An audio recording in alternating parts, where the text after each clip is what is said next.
الحمد لله وحده والصلاة والسلام على من لا نبي بعده وعلى آله وأصحابه الذين أوفوا عهده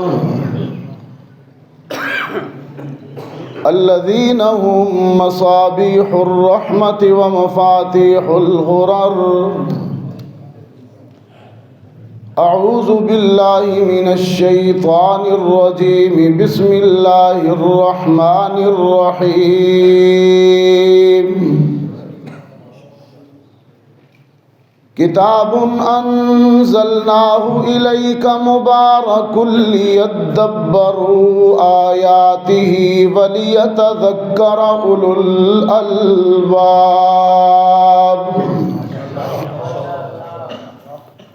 وقال تعالى في مقام آخر: إنا سنلقي عليك قولا ثقيلا. صدقت يا رب العالمين. وقال صاحب القرآن صلی اللہ علیہ وآلہ وسلم: فضل القرآن على سائر الكلام كفضل الرحمن على الخلق. وصدق رسولك النبي الأمي الكريم. ونحن على ذلك لمن الشاهدين والشاكرين. والحمد لله رب العالمین. ہر ابتدا سے پہلے ہر انتہا کے بعد ذات نبی بلند ہے ذات خدا کے بعد. اور دنیا میں احترام کے قابل ہیں جتنے لوگ، میں سب کو مانتا ہوں مگر مصطفیٰ کے بعد. اور کرتاس کے چہرے پر ایک لفظ لکھا میں نے، اس لفظ کی خوشبو سے کرتاس معطر ہے، اور اس لفظ کی کرنوں سے عالم بھی منور ہے. وہ لفظ مکمل ہے، وہ لفظ محمد ہے. اللهم صل على محمد وعلى آل محمد كما صليت على إبراهيم وعلى آل إبراهيم إنك حميد مجيد. اللهم بارك على محمد وعلى آل محمد كما باركت على إبراهيم وعلى آل إبراهيم إنك حميد مجيد. واجب الاحترام خطیب اسلام، مدیر جامعہ و خطیب جامع مسجد حضرت مولانا قاضی شبیر احمد عثمانی کشمیری صاحب دامت فیوزہم، حضرات علماء اکرام، معززین علاقہ، عزیز نوجوان دوستوں، بزرگوں اور عزیز طلباء اکرام، آج 27 دسمبر 2025 عیسوی ہم یہاں جامع مسجد فاروق اعظم اسلام آباد مدرسہ اصحاب صفہ اسلامک سینٹر سے قرآن پاک کی تعلیم اور حفظ مکمل کرنے والے 9 خوش نصیب طلباء کرام کی حوصلہ افزائی کے لیے اور ان پر اعتماد کے اظہار کے لیے جمع ہوئے. رب العزت انہیں مزید ترقیاں نصیب فرمائے. حضرت قاضی صاحب کا بہت شکر گزار ہوں. وہ خود بھی ایک نامی گرامی خطیب ہیں، انہوں نے مجھ پر اعتماد کیا، اللہ تعالی مجھے ان کے اعتماد پر پورا اترنے کی توفیق عطا فرمائے۔ ہم اور آپ وہ خوش نصیب قوم ہیں کہ جن کے پاس اس وقت اللہ کا کلام اصلی حالت میں موجود ہے۔ تورات والوں کے پاس تورات نہیں ہے، انجیل والوں کے پاس انجیل نہیں ہے۔ تورات و انجیل تو کیا ہوتی، وہ زبانیں ہی نہیں ہیں جن زبانوں میں یہ کتابیں نازل ہوئیں۔ آمنہ کے لال کے قدموں کے صدقے یہ اعزاز مجھے اور آپ کو حاصل ہے کہ قرآن بھی موجود ہے، اور اس سے بڑی بات کہ حافظ قرآن بھی موجود ہے۔ حافظ تورات نہ تھا، نہ ہے، نہ ہوگا، حافظ انجیل بھی نہ ہوئے۔ یہ اعزاز بھی اس امت کا ہے، یہ افتخار بھی اس ملت کا ہے کہ اللہ نے 1500 سال ہوئے اس کتاب کے نزول کو، ہر زمانے میں بے شمار قرآن کے حافظ موجود رہے، بے شمار۔ اس پر اللہ کا شکر ادا کرتے ہیں۔ اور دوسری بات یہ ہے کہ قرآن کریم آپ اپنی اولادوں کو، نسلوں کو ضرور پڑھائیں۔ اگر آپ خود حافظ قرآن نہیں بن سکے، کم از کم حافظ قرآن کے ابا جی بن جائیں۔ یہ بہت بڑا اعزاز ہے۔ یہ جتنے 9 بچے بیٹھے ہیں، حدیث کی روشنی میں حضرت مولانا استاذ الحدیث یعقوب طارق صاحب بھی ہمارے محترم شخصیت ہیں، موجود ہیں، حدیث پڑھاتے ہیں۔ ان میں سے ہر ایک بچے کے ہاتھ میں قیامت کے دن 10 کنفرم جنت کے ٹکٹ ہوں گے۔ تو یہ تو اخروی اعزاز ہے، یہ تو اخروی اعزاز ہے۔ لیکن دنیاوی اس کا فائدہ یہ ہوگا کہ اگر آپ اپنے بچوں کو قرآن کا علم، قرآن کی تعلیم دیں گے تو یہ بچے فتنوں سے محفوظ رہیں گے، آپ کے فرما بردار رہیں گے۔ رواں ہفتے آپ نے سوشل میڈیا پر ایک ٹرینڈ دیکھا، انڈیا میں ایک ملحد نے کہا کہ خدا ہے ہی نہیں۔ دنیا بغیر بنانے والے کے بھائی بس ویسے ہی چل رہی ہے، کوئی بنانے والا نہیں ہے۔ اور اس کے ساتھ مکالمہ و مناظرہ کیا ایک نوجوان مفتی نے قرآن سنت کے دلائل سے لیس ہو کر۔ ہم اسے پوری قوم کی طرف سے خراج تحسین پیش کرتے ہیں کہ انہوں نے منکرین خدا اور ملحدین کے اچھے دانت توڑے اور چنگی طرح دانت ان کے کھٹے کیے۔ میں کہتا ہوں اس دور کے اندر یونیورسٹیوں کے اندر، کالجوں کے اندر، یہاں بڑے بڑے حضرات موجود ہیں، وہ اچھی طرح جانتے ہیں، انکار مذہب، انکار خدا بہت تیزی سے یہ وبا، یہ بیماری اور یہ سوچ پھیل رہی ہے۔ اس سوچ کا توڑ کیا ہے؟ میں اپنے بچوں کو، اپنے نوجوان کو کیسے بچاؤں؟ میرے نوجوان کے دل میں یقین، اصل میں سب سے پہلے یہ یقین کھرچتے ہیں، خدا پر اعتماد ختم کرو، مذہب پر۔ یہ یقین کیسے پیدا ہو؟ اس کا ایک ہی طریقہ ہے کہ اپنے بچوں کو قرآن کا مطالعہ کروائیں۔ میں 2-3 آیات پڑھتا ہوں صرف طالب علم کے طور پر، اور اس لیے کہ اللہ ہمارے دلوں کے اندر اپنی ذات پر یقین پیدا فرمائے۔ قرآن کریم بڑی عام مثالیں دیتا ہے، عام مثالیں، آپ حیران ہو گئے، اتنی عام فہم زبان ہے کہ جس کے لیے کوئی لیبارٹری کی، کوئی سائنسی رصدگاہ کی ضرورت نہیں ہے۔ اللہ کے وجود پر کیسی دلیلیں دیتا ہے۔ فرمایا اولم فلینظر الانسان الی طعامہ انا صببنا الماء صبا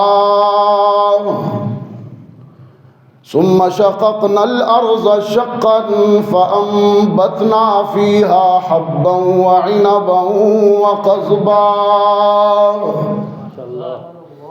وزيتونا ونخلا وحدائق غلبا وفاكهة وأبا متاعا لكم ولأنعامكم۔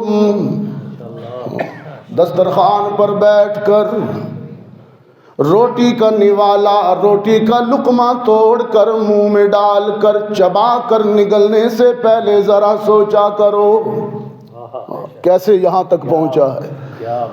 فَلْيَنْظُرِ الْإِنسَانُ إِلَىٰ طَعَامِهِ. محض پیٹو بن کے کھا نہ جایا کرو، کچھ یہاں سے بھی کام لیا کرو. قرآن کہتا ہے وہ کون ہے جس نے بادل سے بارش برسا کر تیری زمین کو نرم کیا،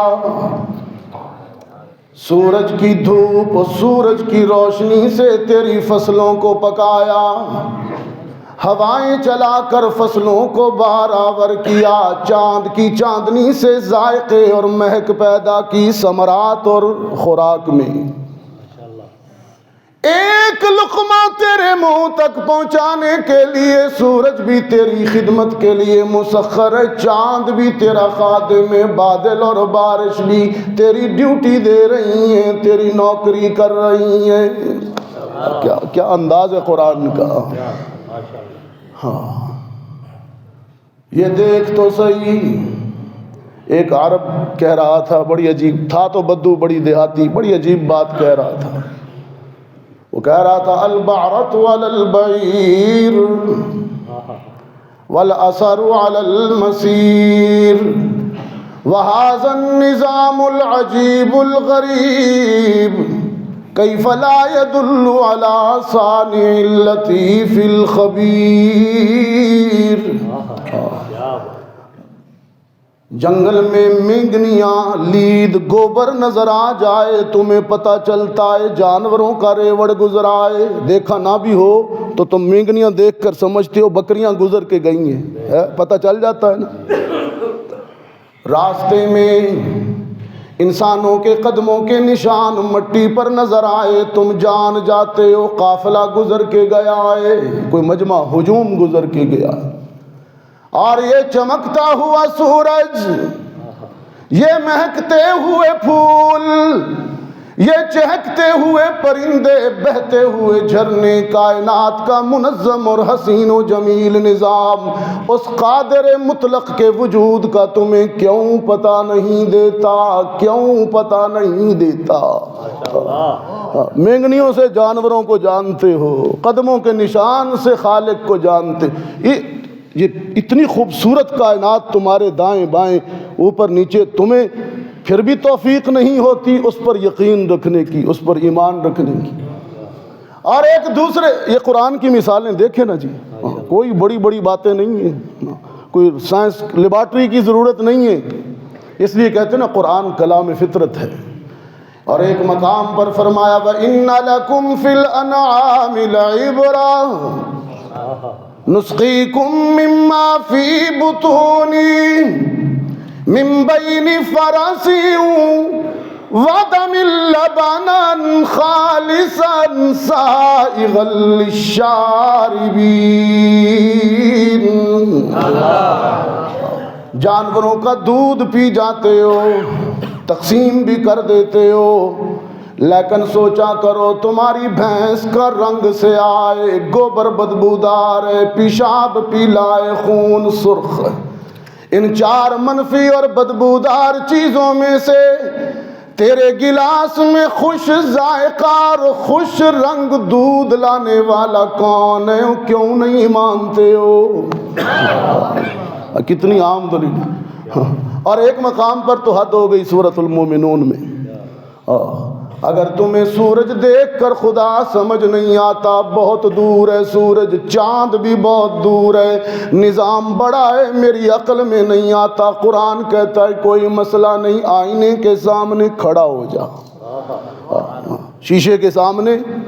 فرمایا وَلَقَدْ خَلَقْنَا الْإِنسَانَ مِنْ سُلَالَةٍ مِّنْ طِينٍ ثم جعلناه نطفة في قرار مكين ثم خلقنا النطفة علقة فخلقنا العلقة مضغة فخلقنا المضغة عظاما فكسونا العظام لحما ثم أنشأناه خلقا آخر فتبارك الله أحسن الخالقين. اگر سورج نہیں سمجھ آتا، چاند سمجھ نہیں آتا، بادل و بارش سمجھ نہیں آتے، شیشے کے سامنے کھڑا ہو اپنے آپ کو دیکھ، وہ کون ہے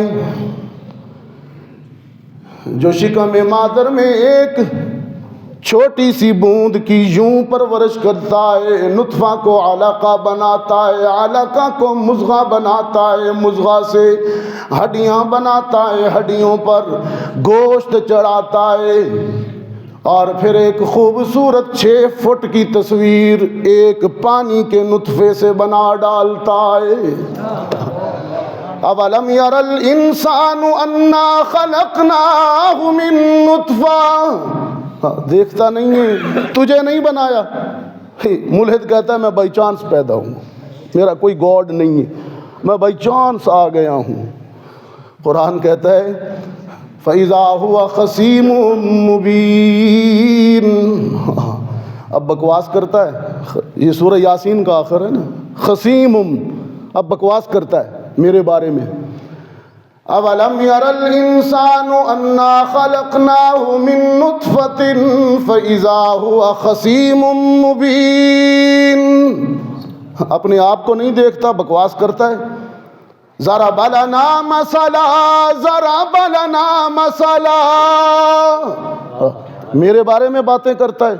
گاڈ از ناٹ، کیا ایگزسٹنٹ، کیا وہ تھا، خدا کا وجود نہیں۔ ضرب لنا مثلا ونسی خلقہ، اپنے آپ کو بھول گیا، اپنے آپ۔ قال من یحیی العظام، من یحیی العظام وہی رمیم، کہتا ہے کوئی گاڈ نہیں ہے، میں تو بائی چانس پیدا ہوا ہوں، مر جاؤں گا، پھر کوئی آخرت نہیں ہے، کوئی حشر نہیں ہے، کوئی زندہ نہیں کرے گا۔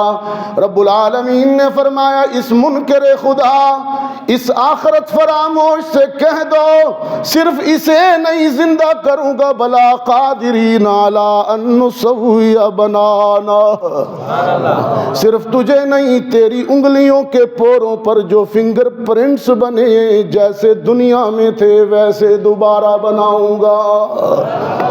عجیب بندہ، کیسی کیسی دلیلیں ہیں، کیسی کیسی دلیلیں۔ اور پھر جب مر جاؤ گے، ایک اور دلیل بھی ذہن میں آ گئی قرآن سے، پھر مر جاؤ گے، روح نکل جائے گی، بیوی بیوہ ہو جائے گی، بچے یتیم ہو جائیں گے، لباس پھاڑ کے اتارا جائے گا، لباس پھاڑ کے گھڑیاں اتار دی جائیں گی، جیبیں خالی کر دی جائیں گی، کفن پہنا دیا جائے گا، غسل کے لیے بھی غیروں کے محتاج ہو جاؤ گے قبر تک اگر نصیب ہو گئی۔ اب ایسے میں پوچھا کرتا ہوں ان سے جو نہیں مانتے خدا کو، انہیں دفنایا جائے یا جلایا جائے یا بہایا جائے، ان کے ساتھ کیا سلوک کیا جائے؟ قرآن کہتا ہے قبر تک جانے کے لیے کوئی انسانی زندہ انسانوں کے کندھوں کی ضرورت ہوگی، مر جاؤ گے۔ ایک عجیب بات کہتا ہے یہاں قرآن، میت پڑی ہے، سارے رو رہے ہیں، سب کو برا لگا ہے باپ کیوں مر گیا۔ عجیب بات یہاں فرمایا فلولا ان کنتم غیر مدینین، اگر تم دیندار نہیں ہو، اگر تمہیں دین مذہب پہ خدا پہ یقین نہیں۔ عجیب بات کہی، میں تو بہت دیر تک ان آیات کو پڑھتا رہا۔ فلولا ان کنتم غیر مدینین ترجعونہا ان کنتم صادقین، اگر تمہیں خدا پہ یقین نہیں ہے پھر خدا نے بندے کو مار دیا ہے، تم زندہ کر کے دکھاؤ، روح لوٹا کے۔ تمہاری ساری میڈیکل سائنس، ساری طب، سارے ٹوٹکے، سارے نجومی جمع ہو جائیں، کوئی ایک مرا ہوا بھی واپس نہیں لا سکتے۔ آخر یہ مضبوط نظام کس کا ہے؟ موت بھی اس کے وجود پر دلیل ہے اسلام آباد والو، مرتے نہیں ہیں ہم، مر جاتے ہیں نا، آخر کون مار رہا ہے؟ موت بھی اس کے وجود. بچوں کو قرآن پڑھائیں. یہ ساری آیتیں میں نے قرآن سے پڑھی تاکہ بچے الحاد کا شکار نہ ہوں، انکار مذہب کا. اور بچے سب سے بڑی بات یہ کہ باادب رہیں. میں کہا کرتا ہوں جو بچے قرآن پڑھتے ہیں انہیں باپ کا اور ماں کے مقام کا صحیح پتہ ہوتا ہے. قرآن کریم نے ایک مقام پر نوجوان بیٹے کو، نوجوان بیٹی کو والدین کا رتبہ اور مقام سمجھایا ہے. خدا کی توحید کے بعد، جملہ ذرا ضائع نہ جائے میرا، اللہ کی توحید کے بعد دھرتی کے سینے پر سب سے بڑی نیکی بوڑھے باپ اور بوڑھی ماں سے حسن سلوک کرنا. توحید کے بعد اللہ. یہ جملہ میں قرآنی مطالعے کا نچوڑ. وَقَضَىٰ رَبُّكَ أَلَّا تَعْبُدُوا إِلَّا إِيَّاهُ، عبادت رب کے بعد کہا بالوالدین احسانا. اور والدین بھی عام نہیں، بوڑھے بوڑھے والدین، کیونکہ آگے ہے اما یبلغن عندک الکبر، بوڑھا باپ. اولڈ ہاؤس میں داخل نہیں کرانا. یورپ کی تہذیب سے متاثرین جیسے متاثرین سیلاب ہوتے ہیں نا، ایسے ہی یہ بھی متاثرین ہیں بیچارے، متاثرین دانش فرہنگ کیا یورپ سے متاثرین کی طرح. جیسے انگریزوں کا باپ بوڑھا ہو جائے اولڈ ہاؤس میں داخل کرا دیتے ہیں، وہ گورنمنٹ ہی کھلائے گی، گورنمنٹ خدمت کرے گی. زیادہ عمر کی ایک لمٹ ہے، کراس کر گیا تو انجیکشن لگا دیں گے. لیکن قرآن کریم نے بوڑھے باپ کو، بوڑھی ماں کو، بوڑھے رشتہ داروں کو ایک محترم عزت والا مقام دیا ہے. ذرا سنو نوجوانوں، قرآن کہتا ہے اما یبلغن عندک الکبر احدہما او کلاہما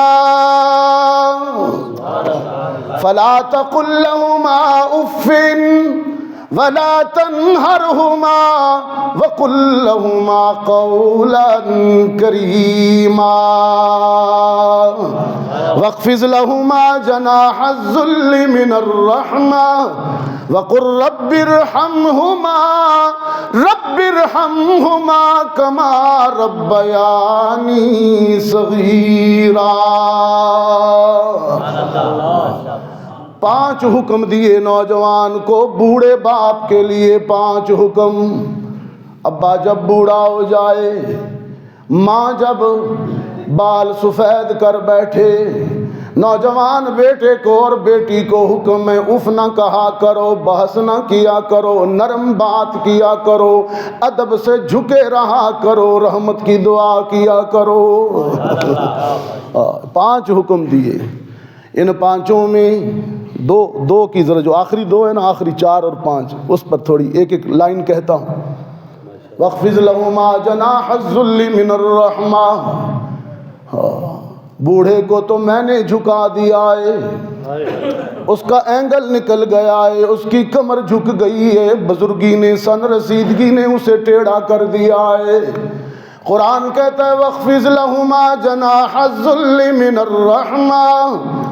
بوڑھے کو تو قدرت نے جھکا دیا ہے، نوجوان بیٹے کو چاہیے ادب اور شرم سے جھکا رہا کرے. وَاخْفِضْ لَهُمَا جَنَاحَ الذُّلِّ مِنَ الرَّحْمَةِ. اور آگے کہا رَبِّ ارْحَمْهُمَا كَمَا رَبَّيَانِي صَغِيرًا. تجھے یاد ہے جب تو چھوٹا تھا، ڈیمانڈ بھی نہیں کرتا تھا، مانگتا بھی نہیں تھا، تیرا بوڑھا باپ کھلونے، مٹھائیاں، سویٹس، بسکٹ، ٹافیاں لا دیتا تھا نا. اس وقت تو کمزور تھا، باپ جوان تھا، اس کی جیب فل تھی. آج تو جوان ہو گیا، تیری جیب بھر گئی. باپ بوڑھا ہو گیا، اس کی جیب خالی ہو گئی. احسان کا بدلہ یہ ہے کہ مانگے بغیر تو بھی ضرورتیں پوری کیا کر بوڑھوں کی. 7 آسمان اتنے وزنی نہیں، 14 طبق اتنے بھاری نہیں ہیں جتنا وزنی اور بھاری یہ لمحہ ہے. کوئی بوڑھا باپ ہاتھ پھیلائے بیٹے کے سامنے. سرکار دو عالم صلی اللہ علیہ وسلم نے فرمایا 3 دعائیں رب رد نہیں کرتا. دعوت المسافر، کوئی مسافر مانگتا ہے قبول ہوتی ہے. دعوت المظلوم، مظلوم کی ہائے ظالم کا بیڑا غرق کر دیتی ہے. اور دعوت الوالد لولدی، جب کوئی باپ خوش ہو کر بیٹے کو دعا دیتا ہے رب یوں قبول کرتا ہے.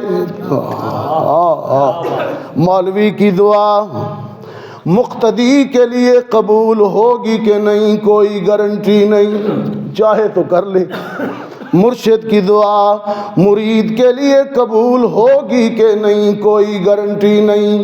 بھائی کی دعا بہن کے لیے قبول ہوگی کہ نہیں کوئی گارنٹی نہیں. شوہر کی دعا بیوی کے لیے قبول ہوگی کہ نہیں کوئی گارنٹی نہیں. لیکن کوئی باپ جب بیٹے کو دعا دیتا ہے ضرور قبول ہوتی ہے، کیونکہ گارنٹی محمد عربی نے دی ہے. دعوت الوالد لولدی. ابا جد دعا دوے نا ابا. اسلام آباد والو، اسلام آباد والو خدا کرے اسلام آ جائے. اسلام آباد والو قرآن کریم نے انسانی برادری کے کسی رشتے کی قسم نہیں کھائی. ماں کی بھی، حالانکہ ماں دا بڑا اچھا رتبہ ہے، لیکن ماں کی قسم نہیں کھائی قرآن نے. قرآن نے ماں کی، بہن کی، شوہر کی، بیوی کی، چچا کی، انسانی رشتوں کی قسمیں نہیں کھائیں، لیکن ایک رشتہ بڑا بزرگ ہے. قرآن قسم کھاتا ہے. قرآن کہتا ہے لا اقسم بہذا البلد وانت حل بہذا البلد ووالد وما ولد. قسم ہے شہر مکہ کی، قسم ہے اے محمد تیرے قدموں کی، قسم ہے باپ کی، اس کی اولاد کی. اتنا بزرگ رشتہ ہے، رب نے باپ کی قسم کو مکے اور مدینے کی قسموں کے ساتھ ملا دیا ہے. اور ماں کا خاص خیال کیا کرو. ماں کا باپ سے بھی قسم، میں کہا کرتا ہوں عظمت باپ کی زیادہ ہے. ایک جگہ میں نے یہ جملہ کہا تو ایک ساتھی بڑے خوش ہوئے، انہوں نے کہا جی یہ جملہ پہلی دفعہ اس انداز میں سنا. عظمت باپ کی زیادہ ہے کہ قرآن قسم کھاتا ہے، قرآن اسے محترم قرار دیتا ہے. اور خدمت حسن سلوک کے حوالے سے ماں کا مقام زیادہ ہے. عظمت باپ کی زیادہ ہے، اور خدمت اس لیے کہ وہ صنف نازک ہے نا. ماں عورت ہے، عورتوں کی خدمت ماں کی زیادہ. قرآن کہتا ہے ماں کی تو باپ سے بھی زیادہ 3 درجے زیادہ خدمت کیا کرو، اس لیے کہ تمہیں پالتے ہوئے 3 خدمتیں اس نے وہ کی ہیں، کوئی برادری کا کوئی رشتہ نہیں کرتا. قرآن کہتا ہے حملتہ امہ کرہا ووضعتہ کرہا وحملہ وفصالہ 30 شہرا. 9 مہینے تک وجود میں اٹھاتی ہے، ولادت کا درد سہتی ہے، 2 سال تک دودھ پلاتی ہے. یہ 3 خدمتیں وہ ہیں. بیٹا یا بیٹی ساری زندگی خادم بن کر قدموں میں بیٹھا رہے، پھر بھی احسانات کا بدلہ نہیں اتار سکتا، پھر بھی نہیں اتار. یہ بڑا مقام ہے.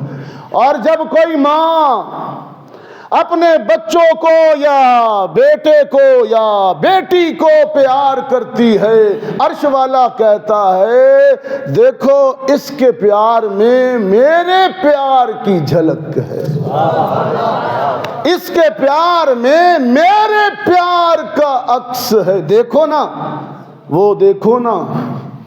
سیدنا اسماعیل چند مہینے کے عرب کے علاقے میں حلق خشک ہو گیا پیاس سے، چیخ رہے، ایڑیاں بھی مار رہے. دوپہر کا وقت ہے، سورج آگ برسا رہا ہے، گرمی کا موسم ہے، عرب کا علاقہ ہے، چند ماہ کا اسماعیل ہے اور اس وقت تک اکلوتا.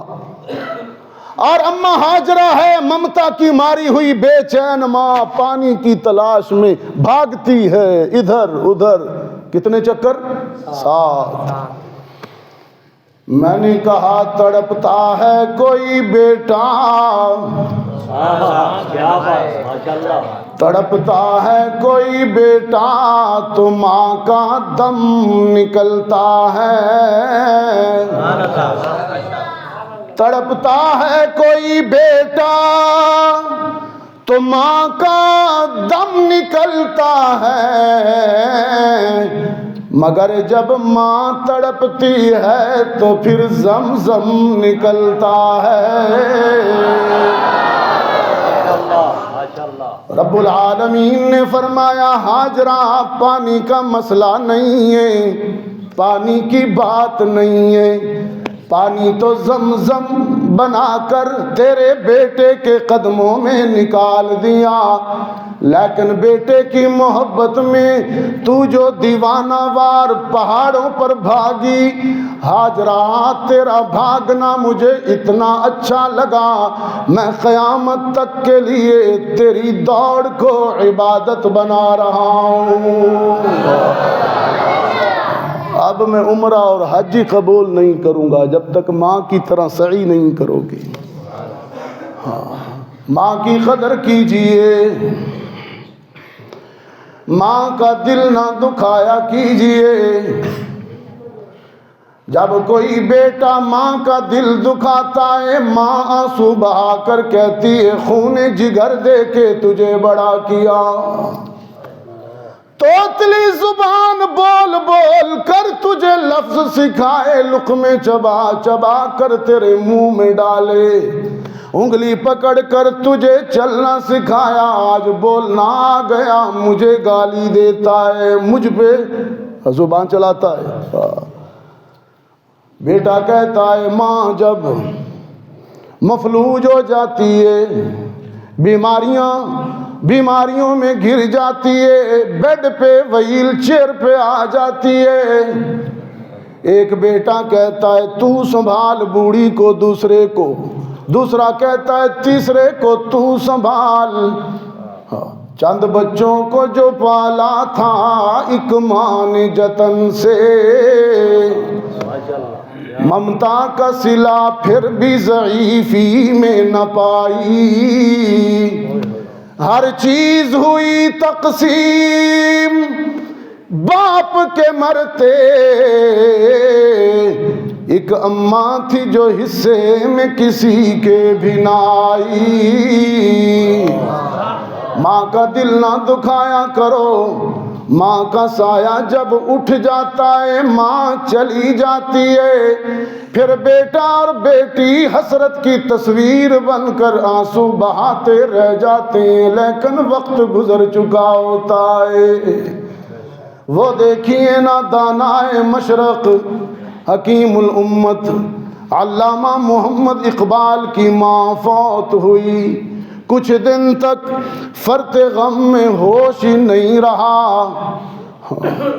جب ہوش آیا لوگوں نے کہا اقبال ماں تو چلی گئی، روتا ہوا حسرت کی تصویر بن کر قبرستان پہنچا وقت کا دانشور، ماں کی قبر کے سرہانے بیٹھ گیا، گھٹنوں میں سر دے دیا، پھوٹ پھوٹ کے رویا اور عجیب بات کہہ گیا۔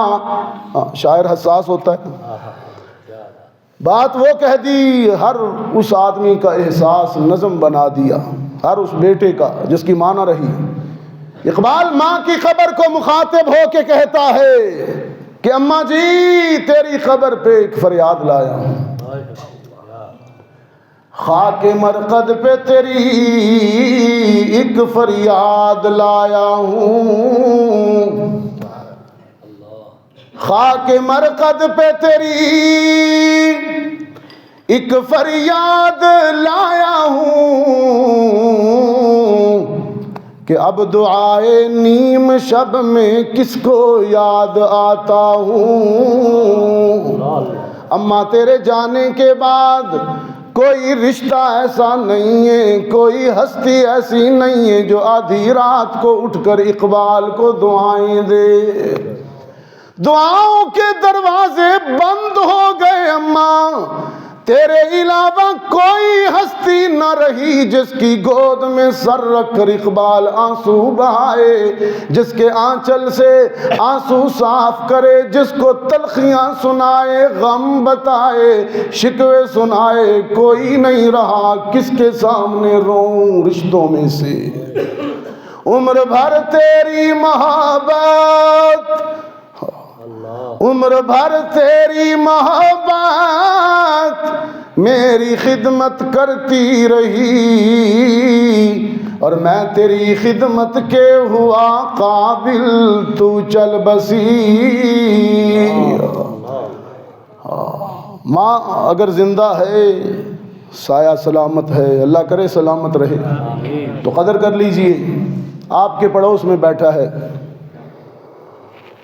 سویا ہے بلکہ، میاں محمد بخش کھڑی شریف والا، وہ کہتا ہے جب کوئی ماں یا کوئی اولاد اپنی ماں کا دل دکھاتی ہے تو پھر ماں کا احساس یہ ہوتا ہے۔ بس یہ میں آخری پڑھتا ہوں اور پھر آپ اجازت چاہتا ہوں۔ جس طرح آپ بیٹھے ہیں وہاں، یہاں سے وہ ڈھوک کالا خان ہے کہ کیا، وہاں بھی ایک مجلس چل رہی ہے، وہاں لوگ بیٹھے ہیں، وہاں بھی جا کے میں نے بات چیت کرنی ہے، تو اگر آپ مجھے اجازت دیں میں یہ شعر پڑھ کے دعا کے بعد فوراً میں یہاں سے نکل جاؤں تو آپ کا مجھ پر بڑا احسان ہوگا، اور وہ لوگ بھی بیٹھے ہیں۔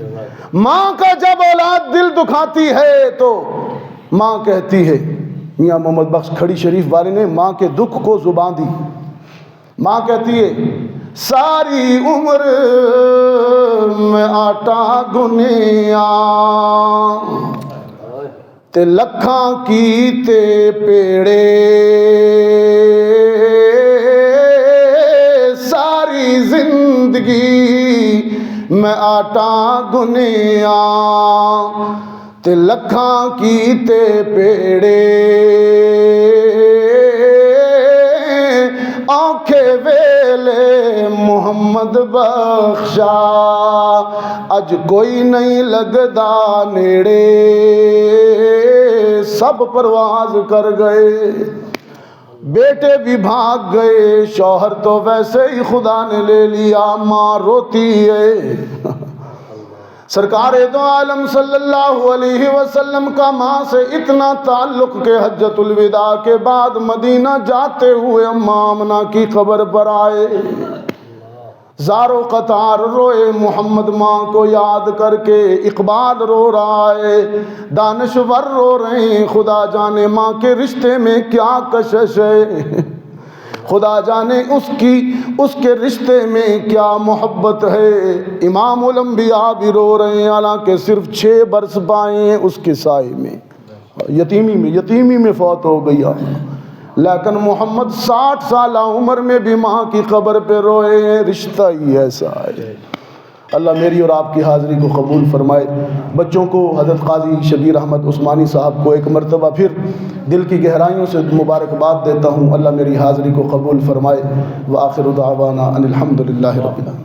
اللہم صلی علی سیدنا و مولانا محمد وعلی آل سیدنا و مولانا محمد وبارک وسلم، رب اغفر ورحم وانت خیر الراحمین، لا الہ الا انت سبحانک انی کنت من الظالمین۔ یا اللہ ہمیں اپنی نسلوں کو قرآن سے وابستگی نصیب فرما، فتنوں سے، انکار دین سے، الحاد سے ہمارے بچوں کو محفوظ فرما، بچوں کو رشتوں کی قدر، رشتوں کا احساس نصیب فرما، بوڑھے باپ بوڑھی ماں کی قدر نصیب فرما، ہمیں یا اللہ اپنے شہروں کو شہر قرآن بنانے کی توفیق نصیب فرما، ہمیں اپنی معاشروں کو، اپنی سوسائٹیوں کو قرآن و سنت میں ڈھالنے کی توفیق نصیب فرما، تاکہ قرآن و سنت کی برکات سے ہم مستفید ہو سکیں۔ یا اللہ مدرسہ اصحاب صفا اسلامک سینٹر، جامع مسجد فاروق اعظم حضرت قاضی شبیر احمد عثمانی صاحب جو اس کی خدمت کر رہے ہیں، یا اللہ ماشاءاللہ اتنے بچوں نے قرآن کریم حفظ مکمل کیا، یا اللہ ان کی دینی خدمات کو قبول فرما، اس مدرسہ کو دن 4 گنی رات 100 گنی ترقی نصیب فرما۔ یا اللہ تمام علماء کرام تشریف لائے، ہمارے سروں کے تاج ہیں، ان کی دینی خدمات کو قبول فرما، ہمارے والدین کی مغفرت فرما، جن کے والدین زندہ ہیں قدر کی توفیق نصیب فرما، بے اولادوں کو نیک اولاد عطا فرما، جو صاحب اولاد ہیں ان کی اولادوں کو آنکھوں کی ٹھنڈک بنا، اولاد کی طرف سے دکھ سے محفوظ فرما یا اللہ، باران رحمت کا نزول فرما، وطن عزیز پاکستان کی حفاظت فرما، اسے استحکام نصیب فرما، دشمنان دین اسلام، دشمنان ملک و وطن، دشمنان پاکستان یا اللہ سب کو ناکام فرما، سب کی سازشوں کو ناکام فرما، ہماری دعاؤں کو قبول فرما۔ وصلی اللہ تعالی علی خیر خلقہ محمد وآلہ واصحابہ اجمعین برحمتک یا ارحم الراحمین۔